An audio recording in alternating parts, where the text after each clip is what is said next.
Assalamualaikum warahmatullahi wabarakatuh.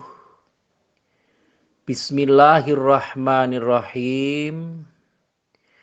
Orang Jawa itu mempunyai kekhasan dan perilaku-perilaku yang sangat unik.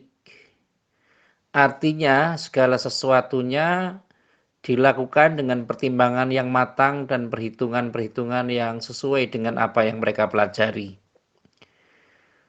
Agama Islam masuk di Pulau Jawa itu beda dengan ketika masuk mungkin di Samudra Pasai, mungkin di Kutai dan yang lainnya.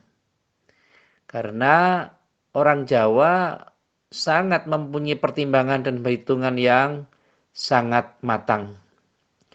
Buktinya adalah bahwa ketertarikan dengan ilmu agama karena pada saat dulu di Pulau Jawa, khususnya Jawa Tengah, Jawa Timur, ini orang-orang sebagian besar beragama Buddha dan beragama Hindu. Sehingga orang yang boleh mempelajari agama hanya kasta Brahmana saja. Kasta Brahmana bisa untuk mempelajari dan membicarakan tentang agama. Tetapi kasta kesatria, kasta sudra, kasta parya itu tidak boleh untuk membicarakannya. Meskipun mereka menjadi pengusaha yang besar, mempunyai harta yang sangat banyak, tetapi kastanya dia akan termasuk kasta sudra. Sehingga pada dasarnya kemampuan-kemampuan yang sifatnya jaduk atau spiritualistik itu dimiliki oleh orang-orang yang mempunyai kasta Brahmana.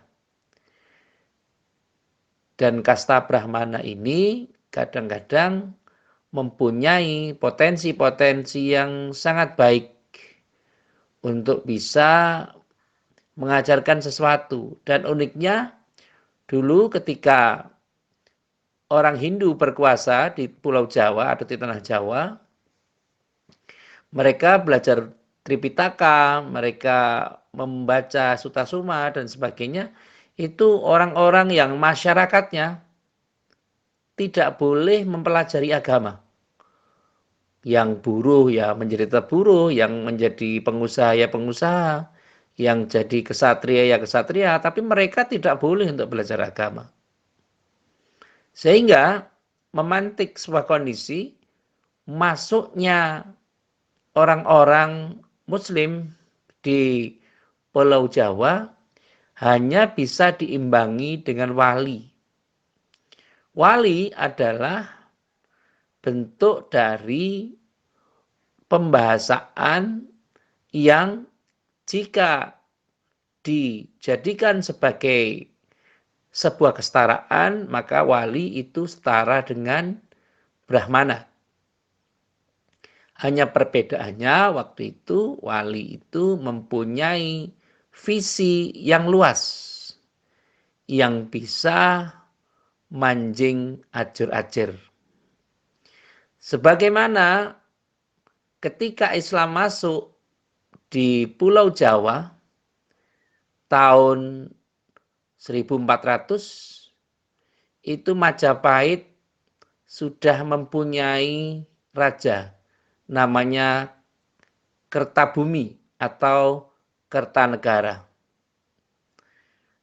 Dan ini sangat-sangat luas kekuasaannya karena kerajaan Majapahit mempunyai jajahan yang luar biasa besar dan bisa menaklukkan sampai dengan Nusantara. Sehingga ada sejarah munculnya patih namanya Gajah Mada. Tentu tidak usah menjadi pertentangan kenapa genus gajah ini kok ada di Pulau Jawa, tidak di Sumatera dan seterusnya. Karena orang-orang terdahulu biasanya mempunyai nama-nama yang simbol dengan kekuatan. Misalnya Maiso Anabrang. lembu sora, gajah sora. Dan ini di Majapahit ini ada Gajah Mada. Dan akan sangat unik dan akan sangat aneh ketika ada orang yang menyatakan bahwa Gajah Mada itu Islam. Ada Gajah Mada dan seterusnya. Tetapi pada dasarnya memang saya tidak akan membahas ini. Pada dasarnya memang orang Jawa ini mempunyai khasanah sendiri. Ketika Brawijaya kelima mempunyai istri yang salah satunya istrinya namanya Supanci atau Dewi Retno, orang Jawa menyebutnya Dewi Retno, ini mempunyai putra yang tentu agak nakal sehingga dia dengan nama putranya ini bernama Jimbun, itu berguru kepada Sunan Bonang. Nah, ketika dengan Sunan Bonang, maka dia agak menyesali perbuatannya dan berubah keyakinan menjadi beragama Islam. Sehingga dia minta doa restu kepada setelah pandai, setelah membaca Al-Quran, telah menghafalkan kitab-kitab yang diajarkan oleh Sunan Bonang, sehingga minta doa restu untuk mendirikan kerajaan Islam. Maka timbullah namanya, singkat cerita, ada kerajaan Demak Bintoro. Yang tentu Jimbun ini, Raden Jimbun ini berubah nama menjadi Al-Fatah atau Raden Patah. Ini adalah merupakan raja pertama di Demak Bintoro yang mengkondisikan beragama Islam. Yang menarik adalah orang Jawa ini selalu menyukai sesuatu yang dibaca oleh orang-orang Hindu. Misalnya bahasa Ingsun. Dengan kalimat bahasa Ingsun ini, ketika orang Islam mengajarkan angawiti Ingsun, ing dalem atin ingsun, kanthi tekod kang zazem sarta dalil kang yakin. Misalnya bahasa asyhadu angawiti ingsun, nyekseni ingsun, Allah ilaha illallah, boten wonten Gusti ingkang wajib kasembah kejawi namung Allah. Itu mereka sangat tertarik dengan bahasa itu. Sehingga banyak orang-orang yang dari kasta Sudra, dari kasta Parya, itu masuk ke dalam agama Islam. Karena hanya dengan kalimat ingsun tadi. Kemudian ada hal-hal bahasa-bahasa yang sebenarnya orang Jawa juga memahami itu. Yang tadinya ingsun hanya dibahasakan oleh orang-orang Brahmana, tetapi ketika wali masuk di Pulau Jawa, maka boleh menggunakan kata ingsun. Nah, inilah yang disukai oleh orang-orang Jawa di zamannya, pada zaman dulu. Karena kalimat ingsun hanya digunakan oleh orang-orang yang ningrat, oleh orang-orang yang Brahmana. Ketika Islam bisa masuk di Pulau Jawa, maka mereka bisa meniatkan sesuatu dengan bahasa ingsun. Usolli fardhu dhuhri, niat ingsun salat duhur, patang rokangat. Itu sudah bisa melafatkan itu. Sehingga ada kebanggaan yang luar biasa. Sehingga singkat cerita, Kertanegara atau Kertabumi ini tidak mempunyai kekuasaan, ditinggalkan oleh masyarakatnya. Sehingga mereka atau Raja Kertabumi ini atau Raja Brawijaya V itu tidak mempunyai masyarakat, tidak mempunyai rakyat.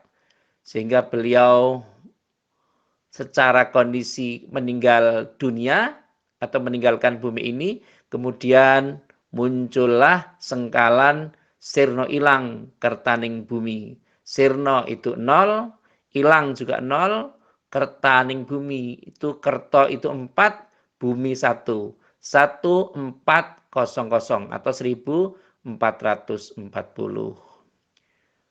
1400, mohon maaf ya, 1400 sirna ilang kertaning bumi.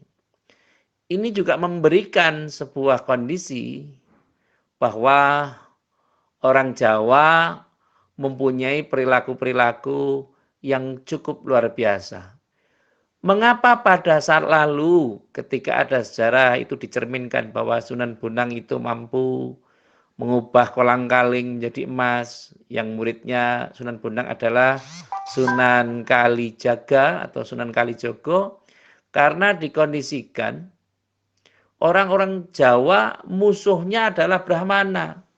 Dan Brahmana itu mampu dengan keilmuannya, dengan ilmu jaduk, ya, ilmu tentang kekebalan fisik. Jadi dia itu orang tedas, tapak paling pandai sisaning gurindo. Dia tidak bisa mempan dengan senjata tajam dan senjata tumpul, merojoling kerep. Sehingga wali mempunyai kondisi, sehingga muncullah kalimat-kalimat yang tentu mereka juga harus tirakat. Para wali itu ada muncul kondisi Sastro Jendro Hayuningrat, ini menjadi ilmu yang dikuasai oleh wali. Mengapa demikian? Tentu saya tidak bisa menjabarkan bagaimana tirakatnya beliau, tirakatnya mereka. Tapi Sastro Jendro Hayuningrat, Pangruating Diyu, itu menjadi satu kondisi yang dipelajari oleh para wali zaman dulu, terutama wali di Pulau Jawa. Sehingga muncullah kalimat Suro Diro Jayaningrat lebur dening pangastuti.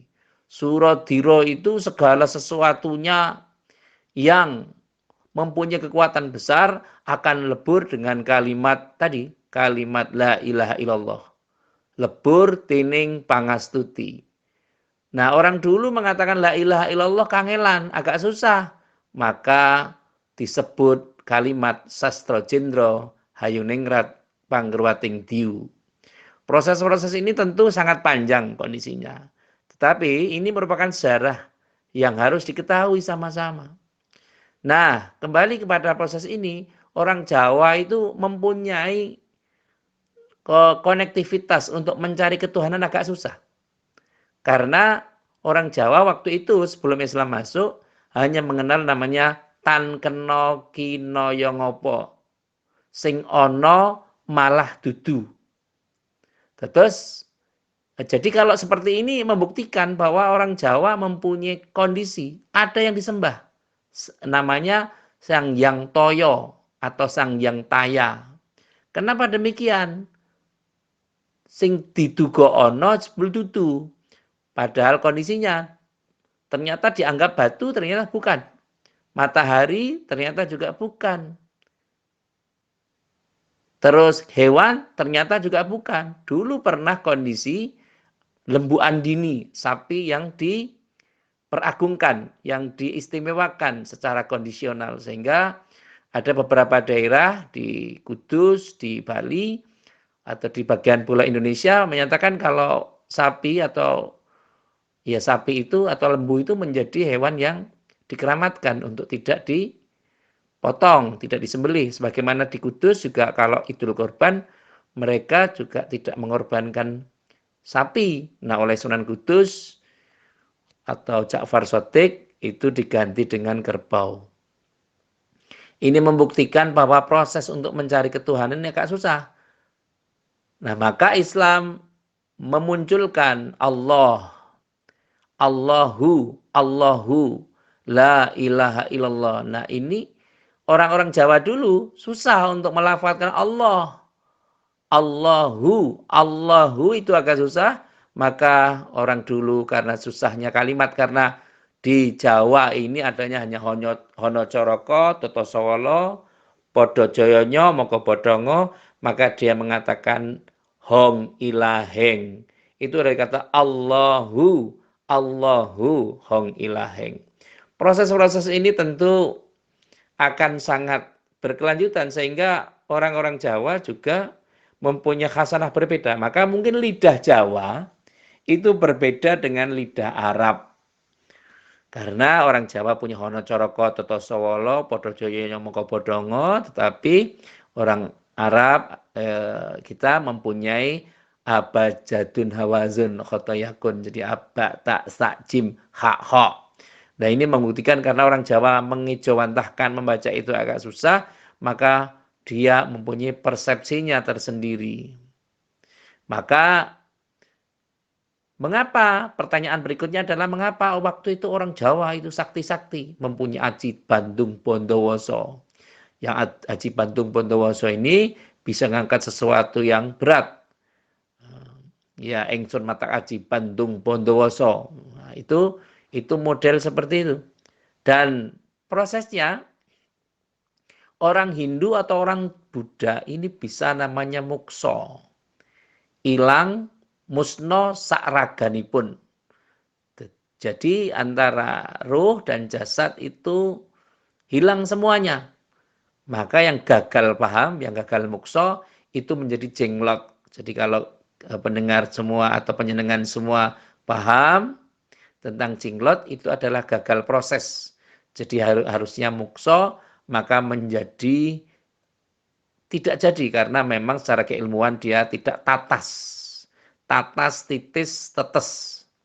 Prosesnya sehingga ketika Wali Songo datang mengganti hal-hal lain, maka ketika orang meninggal dunia, orang Jawa tidak bisa membaca apa-apa karena untuk membaca inna lillahi wa inna ilaihi rajiun, sehingga orang Jawa sering menyebut sangkan paraning dumadi horahono hopo-hopo. Tidak ada apa-apa.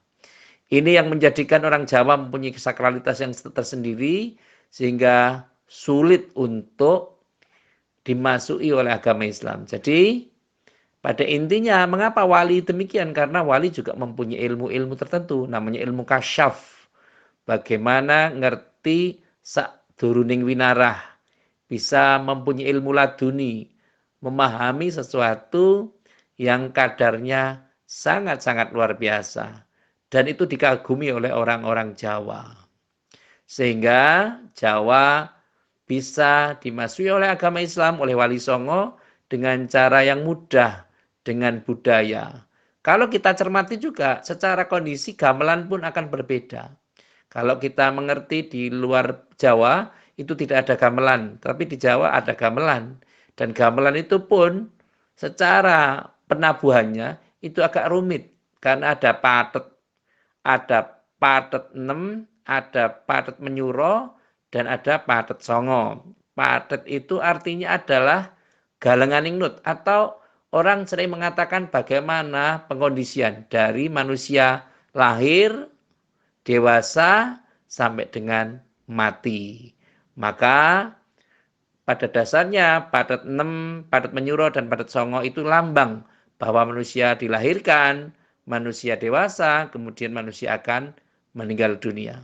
Sehingga tentu sejarah seperti ini perlu juga dipahami, perlu juga diketahui oleh generasi-generasi sekarang, supaya mereka tahu bagaimana perkembangan agama di Pulau Jawa. Yang ini berbeda dengan yang lainnya. Sehingga proses-proses berlangsungan untuk mempelajari agama itu di orang Jawa sangat mudah karena wali mengharmonisasikan budaya dengan agama dengan sangat cerdas, dengan sangat intelektif, dengan menggunakan cipta, rasa, dan karsa, sehingga orang Jawa tidak merasa digurui, tapi merasa mendapatkan pencerahan. Misalnya untuk wudhu itu orang dulu karena untuk wudhu itu menghilangkan hadas kecil, maka tempat untuk wudhu ini disebutnya sebagai padasan. Karena kondisinya untuk menghilangkan hadas kecil. Ketika mandi besar, mungkin menghadapi Ramadan, mungkin menghadapi hal-hal lain, atau mandi jinabat dan sebagainya, maka ada tempat mandi di sungai, namanya padusan atau adus, atau papan untuk mandi. Sehingga ini menjadi simbol bahwa orang Jawa itu mempunyai kekhasan, sehingga semoga sedikit ilmu ini bisa dijadikan sebagai pemahaman bahwa desa mawa tata, negara mawa cara. Artinya segala sesuatu yang ada itu tidak bisa dikebyahuyah, tidak bisa disamaratakan. Mungkin akan sangat berbeda maksudnya agama Islam di Sumatera, di Kalimantan, berbeda dengan di Pulau Jawa. Semoga Allah Subhanahu wa taala memberikan kita keceriaan berpikir sehingga mampu mensikapi sesuatu dengan cara-cara yang positif. Amin Allahumma amin. Terakhir, marilah kita berdoa kepada Allah Subhanahu wa taala, semoga kesulitan kita, kesulitan keluarga kita, saudara-saudara kita yang mungkin sekarang sedang sakit atau sedang mencari penghasilan, mungkin di Indonesia, mungkin di Korea, mungkin Taiwan, mungkin juga di Singapura, Malaysia dan sebagainya. Semoga Allah Subhanahu wa taala memberikan kesehatan, memberikan rizki yang barokah, sehingga apa yang dicita-citakan bisa diijabah oleh Allah Subhanahu wa taala. Termasuk juga kita yang ada di sini di dalam negeri ini, andai kata ada sesuatu yang belum selesai, ada sesuatu yang belum bisa kita rampungkan, mungkin kesehatan kita yang terganggu, mungkin penghasilan kita yang kurang baik dan sebagainya. Semoga Allah Subhanahu wa taala memberikan jalan yang terbaik supaya kita mampu untuk mendedikasikan kehidupan kita untuk hal-hal yang lebih baik atas izin Allah Subhanahu wa taala. Amin Allahumma amin. Terima kasih kepada semua pihak, saudara-saudara saya, teman-teman yang telah membantu terselenggaranya acara ini, para netizen semuanya atas bantuannya. Saya percaya sekali atas kerja gigih panjenengan semua, saya bisa mencapai hal kondisi seperti ini, dan saya yakin dan percaya tanpa izin dan ridha dari Allah Subhanahu wa taala yang memberikan kelonggaran, keikhlasan kepada panjenengan semua untuk ikhlas dalam membantu mengembangkan channel ini, karena semuanya tidak akan terjadi, dan itu pun terjadi hanya karena ridhonya Allah Subhanahu wa taala. Terima kasih atas segala perhatian dan mohon maaf atas segala kekurangan. Saya akhiri, wallahul muwafiq ila aqwamit thoriq. Wassalamualaikum warahmatullahi wabarakatuh.